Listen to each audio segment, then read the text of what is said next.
મને ખબર પડે એમના ડેડિયાપાડામાં આ ગેરકાયદેસર ઘર બાંધી દીધું છે ધારાસભ્યએ, અને કેટલી જમીન ખેડાણ કરે છે. ફોરેસ્ટના લોકો ગયા ફરી પાછા ધમકાયા 10 દિવસ પહેલા. આ ધારાસભ્યની આ જવાબદારી છે ભાઈ. કાપો કાપો. અરે આદિવાસીઓ નું જંગલ હશે તો અહીંયા જસુભાઈ કીધું ને, મરતા પણ લકડી ને જીવતા પણ લકડી ને મળતા પણ લકડી. આદિવાસીને આ કેટલું બધું ઉપયોગી છે લાકડું, તેને કાપી નાખવાનું. અને તે પાછા ગરીબ આદિવાસી ખેડતા હોય તો વાંધો નહીં. આ તો રાજકીય નેતાઓ ને કેટલાક વોચમેનો, સાહેબ આ તમે તપાસ કરો કે સગાના નામે જંગલની જમીન ખેડે છે કાપીને, પડતર જમીને જંગલ કાપીને ખેતી કરે છે.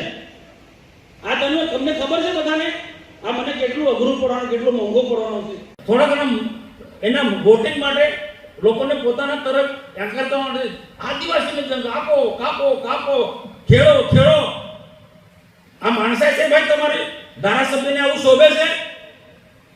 આ બહુ હિંમત પર હું બોલું છું.